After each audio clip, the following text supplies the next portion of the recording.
Hello and welcome back to Be M.I.A, where you tune in to make sure you're not missing out. I'm your host, Samantha, and today I'm extremely excited to introduce our guest for the day. Alan Cohen, better known as AC's Ices, is here with us, the owner of AC's Ices Truck. Thank you so much for being here today, and I'm so excited to speak with you. My pleasure.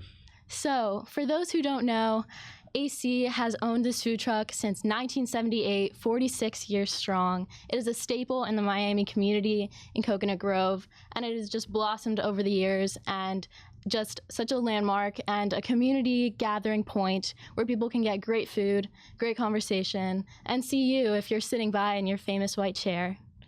You've been mentioned in the Miami Community News. You've been mentioned in the Miami Herald. You've been mentioned in student newspapers, every food blogger. It's just so popular, so famous. And I just wanted to know, how did you start and how did this food truck come to be? Well, first of all, there was no such term as food truck when I started that. That is true. And see, when I moved here, I'm from Michigan. And when I moved to Coconut Grove in 1978, and I ran road races, 10K races, marathons, and I used to meet people there. And we used to go run and come back, and there was nothing to drink. And I really didn't have to work for a while because I was set up to where I had to work again eventually. And one day, this is crazy, but I was sitting at a bench with some of my friends. They used to sneak out of school at Carrollton in the Grove. Yes. And we're sitting at the bench one day, and I said, you know what? If I have to work again, I want this park to be my office. And they look at me going, come on, AC, get real. You're crazy. You're a dreamer. I said, well, okay. But, I mean, it's a beautiful park. It's 30 acres, and it's right on the bay. So there was this truck that came there now and then and sold something similar to what I make, but nowhere as good. But they had no permission to be there. So I kind of looked into it. And then I went to the Parks Department, City of Miami, and I had a letter from the director of Parks and Recreation, and I had a truck, and I started making the stuff. I had a warehouse and stuff, and that it was just on a letter for about a year, and about a year later, this Miami policeman came up and arrested me. and he said, why? I said, I showed him this letter. And he shows me an ordinance that says there's no vending in a city park unless you have a concession agreement, a lease with the city. Okay, so I call the city. Okay, how do I get the concession for David Kennedy Park? And they said, you can't. And I said, why? Well, there's no concession building. I said, well, how about a mobile concession? And they said, there's no such thing. So I was persistent enough and kept pushing, and it took a long time. I mean, I had to go through a whole process and put in a bid to the city and go in front of turn it into the city clerk's office and then be approved by the commission. And wow. I mean, that took about a year, but I did it. And I have it's way beyond a permit. It's, excuse me, it's a lease that I have. A concession lease, which I'm the only exclusive allowed to sell anything in the park there. Wow. And I pay rent every month, and I pay insurance because I'm on city property, so the city is the co-insured. And, I do everything I'm supposed to do. But it wasn't easy, but I don't like when people tell me, no, you can't do this. I mean, that works with a lot of people, and they walk away and try something else, but doesn't work with me. I wasn't built like that. Wow, that's so wonderful. So really, you were one of the first food trucks, mobile concession trucks in... No, I am the first. The first. Yeah, like my first... You heard it here, the first mobile concession truck. My first license was 0001. Wow. It was the first one they ever issued for something like that. That would be a great T-shirt to add to your merchandise collection. That's just amazing. I have a thing on the side of the truck. It's like a decal, and it says South Florida's first food truck. Yes, so amazing. That's right on the side. It's on both sides, actually. Yes. There's this image popping up on the screen right now, and if people go in person... Yeah, right there. There it is. Right next to the cup. Right. It's just that's such an achievement. And you really lay the groundwork for future businesses to kind of follow in your steps. And now food trucks are quite common, and restaurants expand that way. And right. You were the first. Now there's a term, and there's a whole bunch of them. Right. And, for years, these people come and ask me, will you come to our event? They have a bunch of food trucks. I don't want to be with a bunch of things. I want to be by myself.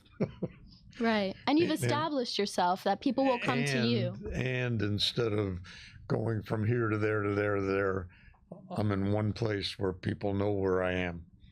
And that's what I wanted to do. I never wanted to chase people. I want to do something better than anyone else, and they'll come to me. Wonderful. That's my mentality. Well, you've accomplished your goal of making this park your office of some sorts, and You've just managed to stay there after all these years. It's really wonderful. Hasn't been easy, and it's still not easy. It's a lot of work, but I love where I am, and I love what I do. And I'm a perfectionist, and I make everything perfect. And, I hear all the time, that's the best thing I've ever tasted, and that's what you want to do.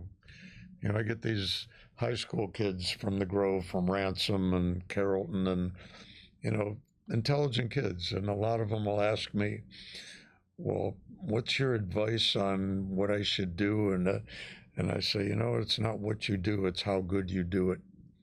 If you can do something better than anybody else, you're going to succeed. So it wasn't about what I was going to do. It was about, I don't do anything halfway. Right.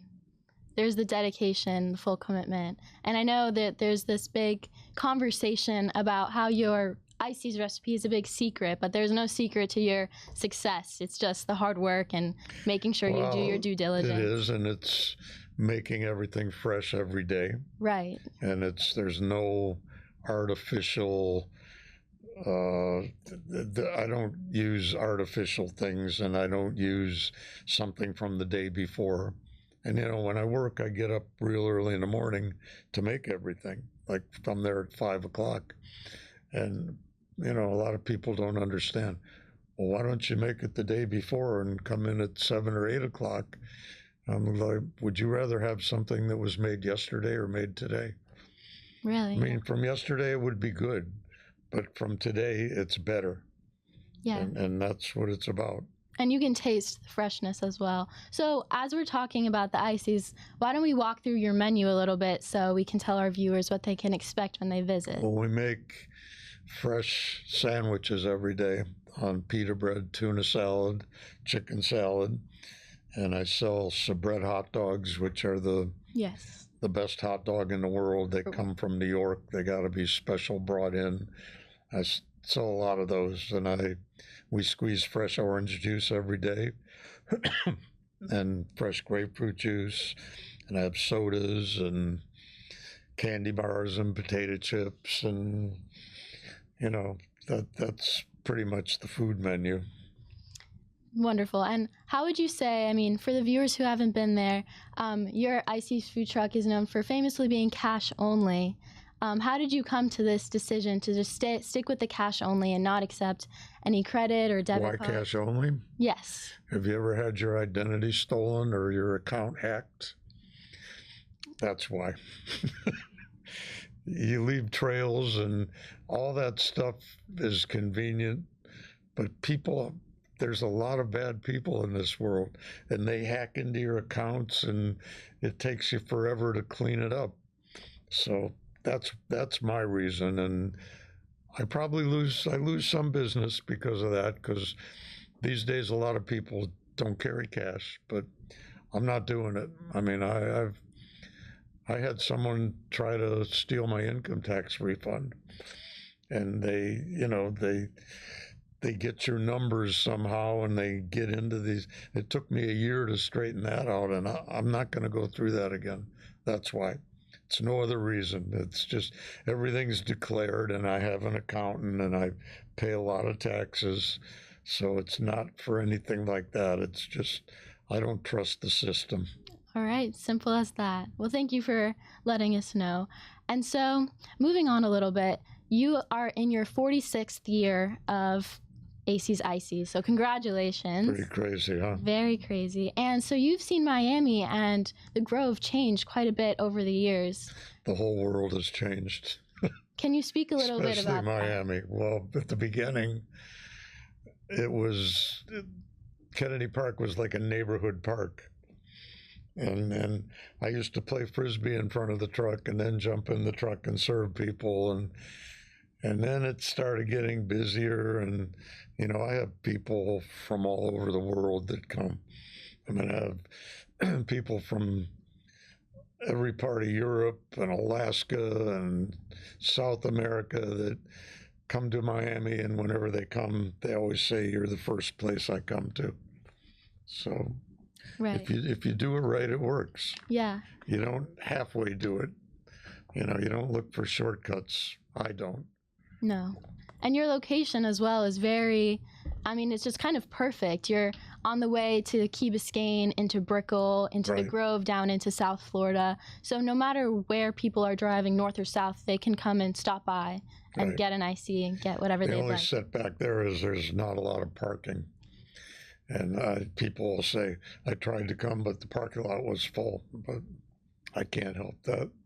No, can't do everything. So at the beginning, it was one of those, did I think 46 years later I'd still be doing it? That wasn't even part of my thought. My thought was, try it and see if it works. So it worked. It works. Still works. Still works. So going back a little bit into the establishment of the truck, you mentioned you were a runner, you like playing Frisbee, and so you have a deep connection with sports. I understand you love baseball and softball. Right. How does this interact with some of the athletes and student athletes who run on the track and play volleyball and then come over and then get an IC from your truck? Yeah, well, they're like I am, so we're on the same page. The same page. But I get people that come in suits and ties too, and ladies in high heels. I mean, not everybody that buys stuff is in the park. A lot of them just stop and take it. And we do a lot of to-go business, People come and take a whole tray full of stuff back to their offices for people. Right. It's wonderful. I think I've heard as a younger student and recently going into college, a lot of people make AC's ICs a part of their routine. For example, if they're going to Crandon Beach, they will get in the car, and it's either you get it on the way there, you get it on the way back, but it's a given that you are going to go. So it's just the location. You can be going in a bikini, you can be going in a business suit, but it's just perfectly there. And it's kind of neat now because, like you're a second generation.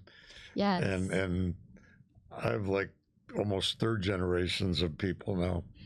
And people will walk up and they'll tell their kid, I came here when I was your age, and the kid will look up at the parent and go, "No way," because they can't comprehend that, Right. So it's neat. And,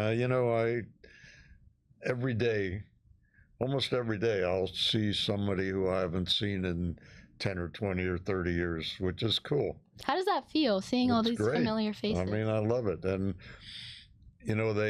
they say, "You probably don't remember me," and I'll tell them their name and where they lived and everything, because I have, thankfully, one of those memories where if I know somebody, I know them forever.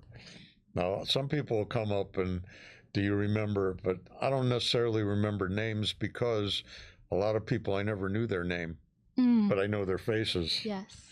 And that sticks. That's probably part of a success thing too, is knowing your people and knowing what they want, and I've tried not to have a lot of different people in there. I've made it pretty personal. Right. And for many years I was there every day myself. Now I have some help, but they're good people.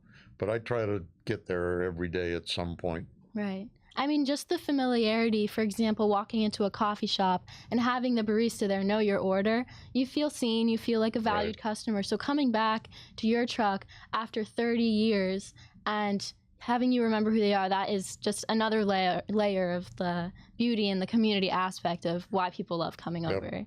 Yes. Well, the other day, this woman was standing at the window, and she said, "You know, I came all the way from West Kendall," and the guy behind her said, "That's nothing. I just drove from North Carolina, and this is my first stop."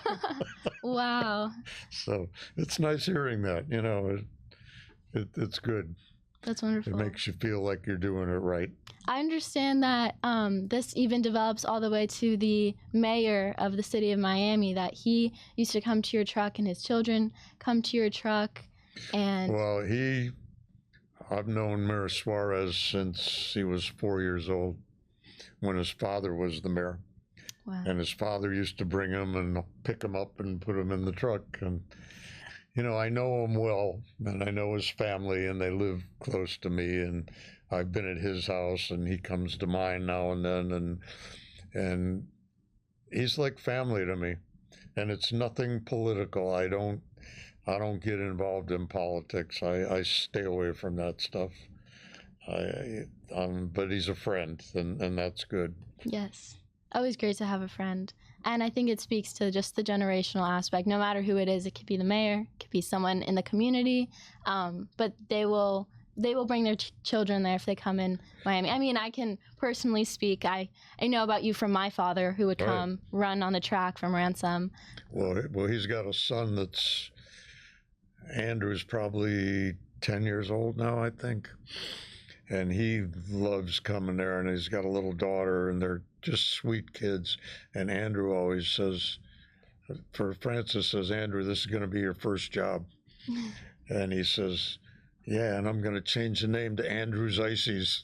Oh, that's so funny. Let's get carried away. Wow. So a lot of people talk about AC's Ices being their favorite place to go in Miami. But I'd like to know, what are some of your favorite places to go in Miami? What? Where are some of your favorite places to go in Miami? You know, I have one place I go a lot of times in the morning for breakfast with my dogs, Green Streets. Yes, classic. And in the Grove, and I don't really go out that much, but I go there a lot, and that's like my place. And you know, I've been going there since they opened, and I love sitting outside because I can bring my dogs with me, and I have breakfast there almost every day when I'm not working. Yeah, it's great. I've been there myself. It's a wonderful place. Can you talk a little bit more about your dogs? They seem to be such a big part of your life. Their names are My dogs, Peanut and Princess. Peanut and Princess, Yes. they were puppies that were born to a stray dog who raised them for their first 6 or 8 weeks under my friend's back porch. And when I went, because I wanted to get a puppy because the dog I had before died about a year before that. And I went with my girlfriend at the time, who's no longer, and I should have known signs, but because I said, "Look, we're going to take 2." And she said, "No, we're not." And I said, "You know, I cannot take one of those little puppies away from its mother and all its siblings. That's not right." So I've had them for 12 years, and they've grown up together, and it's much better because they love each other. They kiss each other every morning. I mean, it's so cool. And when they walk right next to each other, and they're a big part of my life. That's so lovely. And they come with you to the truck whenever you can, right? Well, when I go, but not when I'm working. Right, Yeah. Of course. Yeah. Amazing. So, it seems that you've had so many accomplishments throughout your career, so many great moments, but was there ever one standout moment that made you think, wow, this is really amazing? Well, there's been several, but my favorite is, let me think, was January 26th, 2019, and Mayor Suarez and Commissioner Ken Russell, and they promoted this whole thing, which was in coordinates with the new picnic tables they gave me and the new ground that they poured where the tables are. And they named it AC's Ices Day in the city of Miami. And they gave me a big proclamation, and there was probably 500 people there. They had seats set up, and they actually had to have tents because it rained. And I remember in the morning, they called me from the mayor's office and they said, do you want to postpone it because it's supposed to rain? And I said, well, how do you know it's not going to rain the day they postpone it till? Yeah, you never know in Miami. I said, do you have tents? And they said, yeah. I said, well, bring the tents. That's amazing. And then in coordination with that, they came by and asked me to come to the Marlins Park and throw out the ceremonial first pitch. And they said a whole thing about me on the big screen. And being a baseball guy my whole life, that was one of my highlights for sure. That's amazing. That's so wonderful. Another one was when a couple years before that, they had a display at the Miami I think it's called Miami Historic History Museum, yes. Miami Museum of History. Yes. And they featured me in that, and that was really cool too. Yes, I was looking into. They have an online catalog documenting that exhibit because it's unfortunately they took it down, but it was featuring like street life in Miami. Correct. That was the theme. Yes, alongside Cuban cafes and street dancers and all these cultural artifacts. Right. You are included because you are a part of the culture of Miami. Right. And they had, I think they still have a small display there somewhere of me. Yes. They gave me back a lot of the stuff, but they kept, I have bobbleheads. Yes. And I know they still have a bobblehead there. Oh, how nice. So yes, on the front of your truck, you have some T-shirts, some Frisbees, some bobbleheads, including some old newspaper clippings shouting out your business. So do you feel that your truck is sort of a museum of memorabilia from your own life and giving that out to your own customers? Yeah, I mean, I have photos posted of a lot of things, and a lot of them from my softball years, because I played softball in Miami for 40 years, and I sponsored and coached and played on my team for all those years, and we won a lot of championships. So some of those pictures are in the truck. That's always been a big part of my life. Right. Yes. I did stop a few years ago but I played competitive softball at a high level till I was in my upper 60s, where the average age on those teams was like between 25 and 35. Wow. And I was still good enough to compete. But I'm sure you were, yes. Yeah. In fact, the reason I stopped wasn't because I didn't want to play anymore. It's when we played a lot of our games at Chapman Field Park, and they closed it down because they said it was contaminated, and I didn't want to go play anywhere else. So but the last game I played there, we played against this young team of guys that most of them had just graduated from University of Miami and played baseball there. So they were real good, and we beat them. And softball's a gentleman's sport where after the game, you walk across the field and everybody slaps hands. And the left center fielder came up and he stops me. And he says, wait, he says, how many hits did you get tonight? I said, I don't know, 3. He says, no, you got 4. He says, he beat me twice on the left side and twice on the right side. He says, you're my idol, man. And you know what? Then they closed the park, and I said, what a perfect way to go out. I mean, I don't want to struggle and not be up to what I'm supposed to be. So I walked away right after that game. That was the last game I played. Wow. What a great way to end your softball career. You dream about things like that. Yeah. But, they usually don't happen that way. No. Yeah. So I think we're kind of wrapping up on these questions, but I have one very important question. So it seems that you are kind of an open book, but is there anything about yourself that you think people may find surprising? Yeah. Where I came from and what I used to do before, which has nothing to do with what I do now. And I lived in Michigan, and I worked for this swimming pool company where this guy actually recruited me. He was at one of our softball tournaments up there, and he met me and he wanted me to go to work for him. And long story short, at the beginning when I started, I was more or less a grunt who went out to people's backyards and measured for the codes and drew up plans for the permits, and eventually I ran the sales department, the installation department, the service department, the deliveries, and I had 125 people working for me at one time. Wow. And this is in the 70s, and I made good money.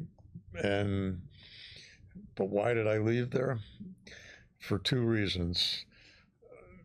Well, both of them are important, but the one most important probably is the guy that owned the company was a crook. And I found out stuff about him, and he was in jail a couple times, and I knew in my mind he was going to go down, and I didn't want to be any part of it. He wanted me to forge documents and second mortgages that people would take on their houses to buy a swimming pool, and I don't want nothing to do with that. And the other reason is one of my best friends moved to Coconut Grove in the late 60s, and I used to come, when my job was at its peak, I had a 3-month paid vacation because you can't do swimming pools in the winter in Michigan. Right. And I used to get paid 3 months in advance, and I used to come down to Coconut Grove. So then it got to where I didn't want to live in cold weather anymore. It was getting to me. So, and for softball and for bike riding and all that stuff. Down here, you can do it all year round. Up there, I could only do that stuff for 3 months. Right. So those are the reasons I'm here. Right. And Coconut Grove, it really has that laid back, beautiful, floral, and the ocean is right there. It seems it's not what it used to be. They're trying to ruin it. The greedy people tearing down old houses and building these big concrete things, but it's still better than any other part of Miami, in my opinion.